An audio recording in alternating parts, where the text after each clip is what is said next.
Hello friends, in today's video we will be covering one topic of the chapter kinematics, that is instantaneous velocity and instantaneous acceleration. If you focus on the rest of the videos which we have covered for this topic of kinematics, you might have focused that we have not come across any formula which describes how to calculate instantaneous velocity and acceleration. So in this video we will just go through what is instantaneous and what is instantaneous velocity and acceleration, and how is it different from average velocity and average acceleration. So let's start with an example through which it will be clear that what do we mean by instantaneous velocity. So let's say I have an x-axis, or I am only looking at one dimensional motion, and my home is here, and this is the market, and I have to travel by my car from this point to this point. I start at time t equal to 0 and I reach to the market at time t equal to 2 hours. And let's say the displacement which I have done right now, let's say the position was 0, and this point the position was 10 kilometers.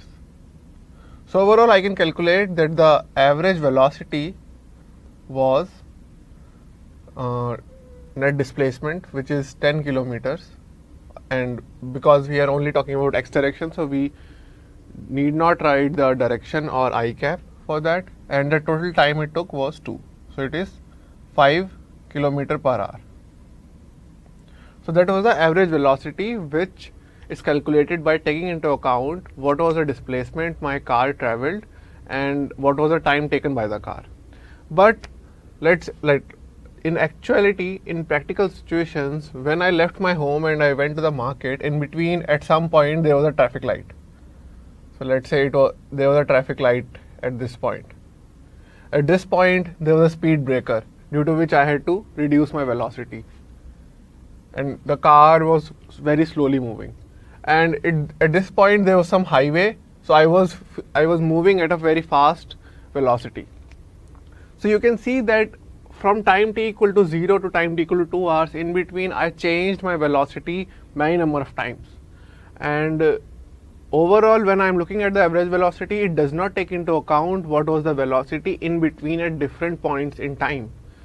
So I can say that, okay, maybe at this point it was time t equal to 0.5 hours.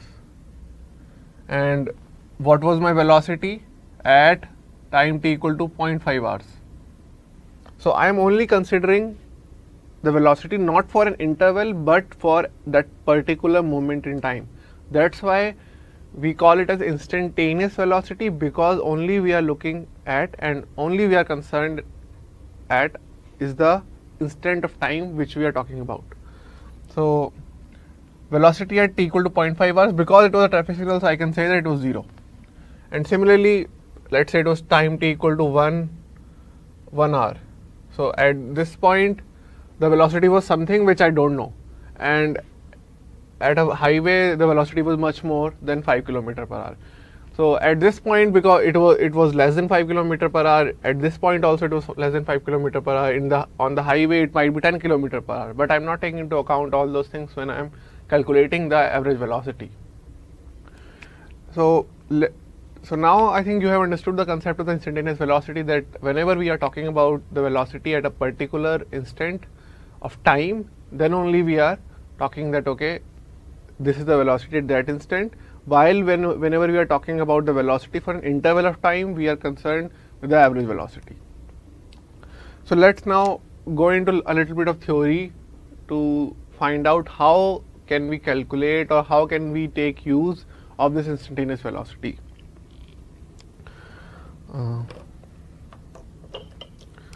So let's say again I am considering a one-dimensional motion, and similarly for the one-dimensional we are doing it, but it can be easily applicable on the same lines on 2D or 3D as well. So let's say I am at a position P and this is a position at Q. At time t equal to 0, my position is P, and time t equal to So let's say time t equal to t1. This is time t equal to t1, and this is time t equal to t2. So the interval is t2 minus t1, time interval between these two positions. Let's say I am assuming or I am considering a case in which this delta t, which is time interval, is very, very small. Is very, very small. And how do I say that? I say that, let's say if this is the time interval and I am breaking this time interval into infinite parts. So let's say I am breaking it into infinite parts, and I am only considering that the overall time interval is very small, and I am considering that, okay, let's say the time interval is only equal to one of those parts. So let's not go into a lot of technicalities, and it will be a little more complex. Let's start out with the simple stuff, saying that the delta t is very, very small, and now I can, let's say, write it that okay, this was t1, and t2 I can say that it was t1 plus delta t at this point. So the position 1 was p and it was at t1. The position 2 was point q and it was at t1 plus delta t. And if we want to calculate the average velocity for PQ, then we can calculate it as the velocity at Q, PQ upon that interval is delta t. That's how we can calculate it. And if similarly with time, I am saying that this is delta x, so it can be delta x upon delta t. So this is the average velocity for the displacement PQ. Let's coming back onto this thing. Let's say if I am just shrinking T2 towards T1. So I am saying that the delta t is going very, very small, and small up to a point where there is almost just greater than 0. So it can be 0.000001 or something like that. So as you can see, if I'm just shrinking the time interval between t1 and t2, what I'm essentially doing is that I am bringing the position q very closer to position p. So at one point, if I am decreasing the time, it will be p will be here and q will be here, and the difference of delta x will be very, very small, because I am considering the time difference to be very, very small. And if I keep on doing that, and if I'm reducing the time interval further than this thing, then what will happen is that the effect will come on the velocity, the average velocity between p and q. So essentially, I am decreasing the time interval and I am also decreasing the delta x, and at one point the delta x, the x and t will be a slightly, only very, very small number would be ahead of their positions at and time interval, time instant at p. So essentially, the VPQ at one point will represent the instantaneous velocity at p. Just to make it clear, the instantaneous velocity at p will be delta x delta upon delta p in PQ, but when delta t is going to 0. So essentially, we are doing nothing but just we are shrinking the time interval between these two such that the q is coming very, very close to p.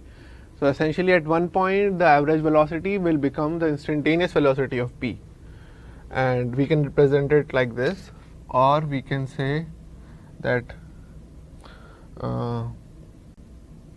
so this is one concept. Whenever we are saying that any time interval or any value or any variable is going towards some known value, like it can be 2, it can be 3, it can be 0, whenever we say that we take use of one of the concepts of limits, and you will be going through limits and its application in mathematics in one of your later chapters in the syllabus. But let me give you a little overview of limits. Is that it limits? So if I am saying that a variable h is going to a value a naught, then I am saying that the limit h is tending to a naught, and the arrow does not, like arrow and equal sign are totally different.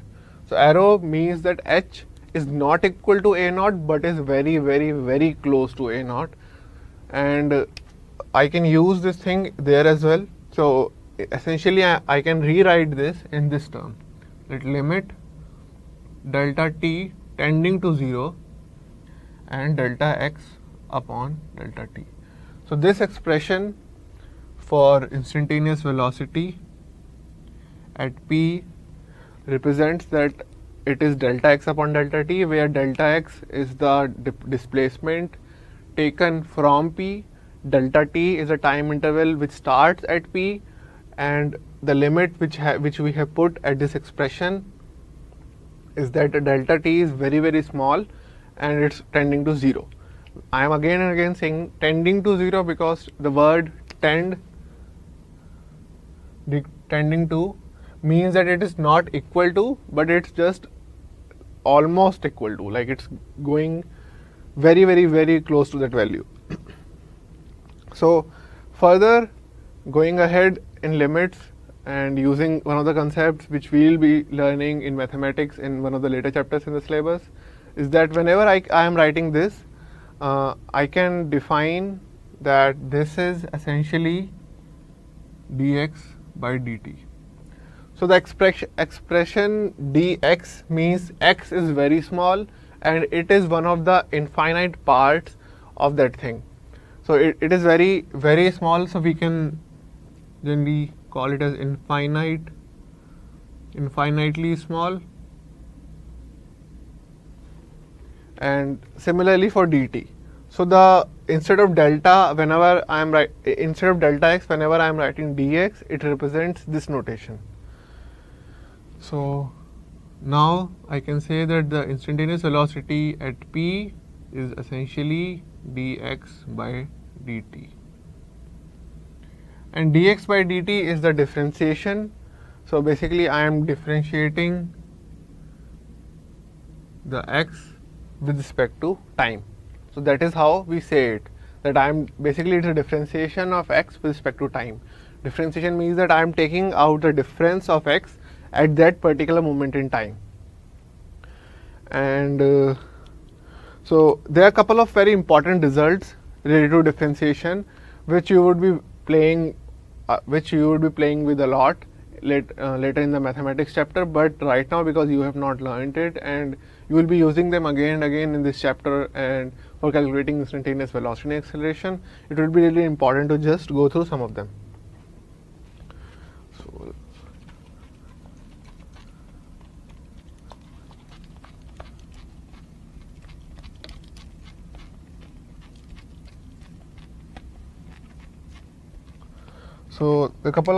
So just rewriting the velocity expression is this.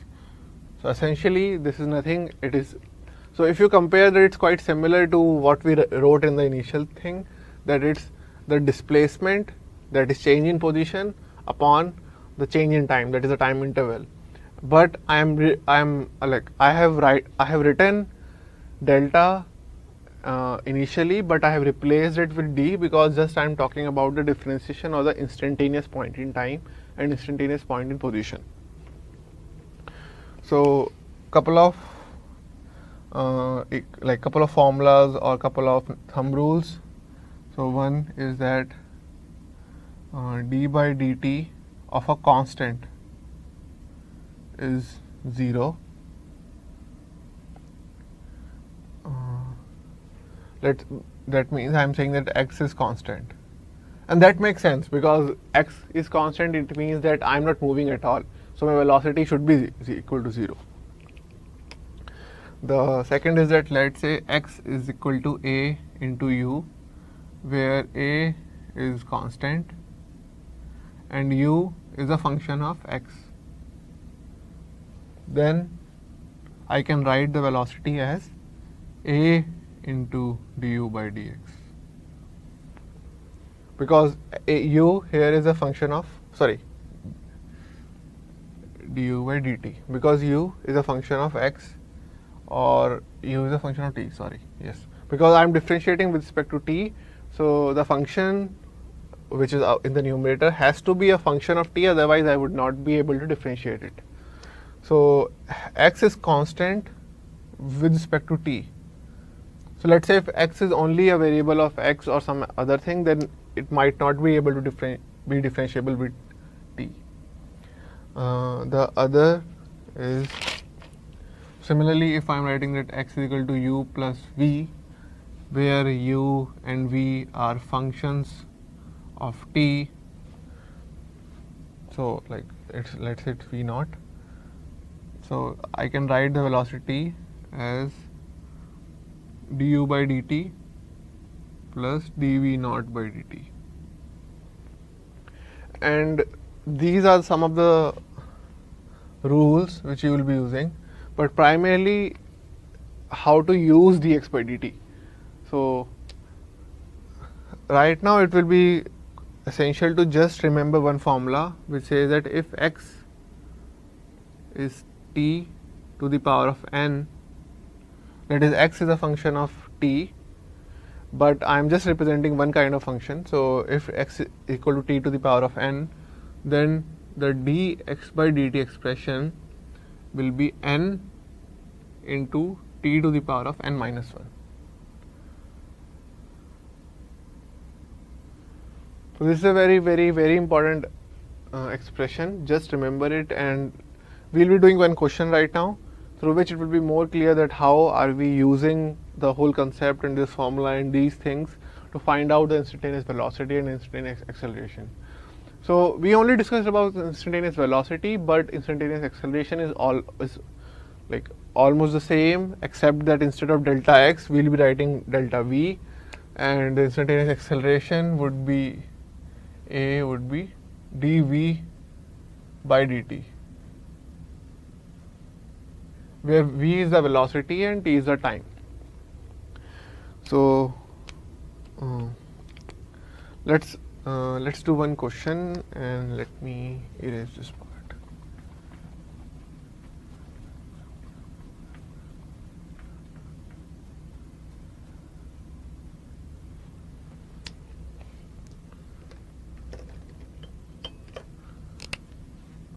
So the question says that the function through which the x is varying is given as 3t square minus 3t square plus 2t cube plus 1. So this is the function of the position. So what I am saying that if I am putting a particular instant of time, then I can get what is the position of my particle. So let's say if I am putting t equal to 0.5, then I can find that okay, my car was at a particular location. But we do not know what is the particle we are talking about when we are defining this expression of motion for something.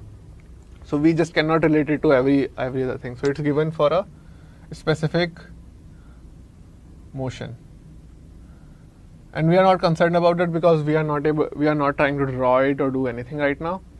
So how do we find the velocity for this particle?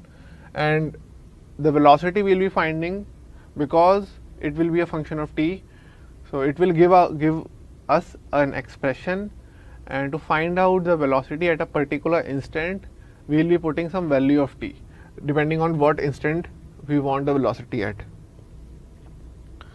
So let us find the general expression of velocity.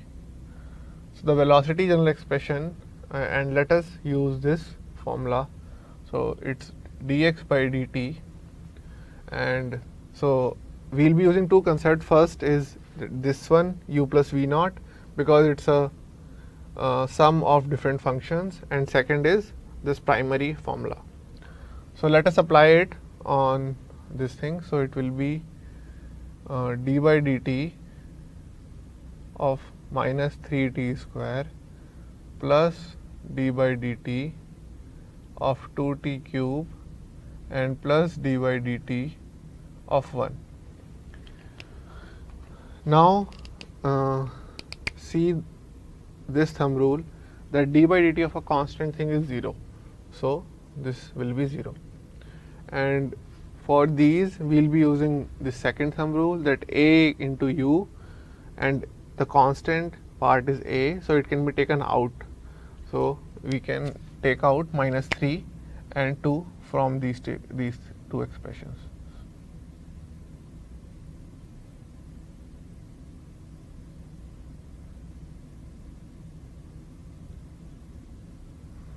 So I can take out 2 into this thing, and now I just have to apply this formula. So I am just continuing here. So velocity will be minus 3 and t square, it means n is 2, so it becomes 2 into t to the power of n minus 1, that is t, and now 2 into n is 3, so it is this. So the expression of velocity which I have got is this one. It's 6t square minus 6t. And if I am asked that, okay, what is the velocity at time t equal to 0.5? So I can just put time t equal to 0.5 and I'll get the velocity at 0.5. It will be 1 by 4, so 6 by 4 minus 3. So it will be minus 3 by 2.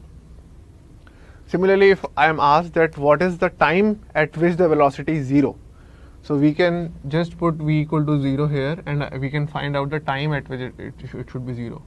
So let's say t minus 1. So we have found that there will be 2 times at which the velocity can be 0. It is time t equal to 0 and 1. So if the equation of motion was given, then we are able to find different parameters using the velocity expression. So we were able to find that the velocity was 0 at time t equal to 0 because the vehicle might be starting, and time t equal to 1 the velocity was 0, it's possible that vehicle might have stopped. And between time t equal to 0 and 1 we can find out at different time instants what is the particular velocity, and similarly using the same expression I can calculate the acceleration as well. So if the velocity expression was 6t square minus 6t and I want to find the acceleration, then I'll just differentiate it once more. And using the same rules that, okay, first u plus v and then differentiating it further, I can find out that it is 12t minus 6. And now we have got the acceleration. Let's find out at t equal to 0, at the point where the velocity was 0, what is the acceleration. So if I am putting t equal to 0, that means the acceleration was minus 6 at that point. Similarly, if I am putting at t equal to 1, then the acceleration was 6. So in between the time instant of 0 to 1, the velocity started from 0 and came back to 0, while the acceleration was minus 6 at t equal to 0 and it was plus 6 at t equal to 1. So there are a lot of information which we can get from these equations and by solving the instantaneous velocity and acceleration. In general, the question which comes ask you to use generally these expressions, but almost in all questions this kind of expression is given. And many times if this kind of expression is not given, they generally say in verbal terms that the position of a particle is proportional to the time. If it is said that the position of the particle is proportional to the time, then I can just write it as a into t, where a is a constant of proportionality and it's a constant.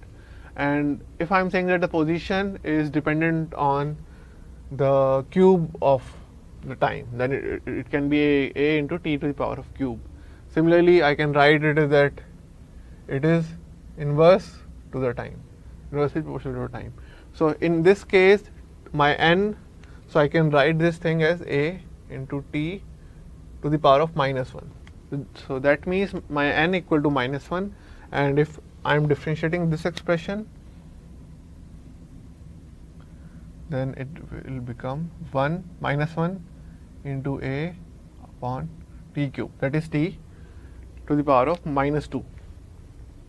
If you want to be more comfortable in solving these things, I would suggest that you can look at our videos from mathematics, where we have covered the basics of limits and differentiation.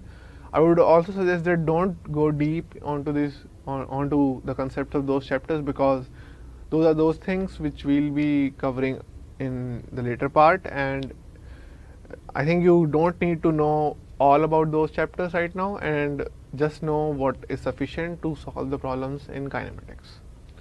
Thank you.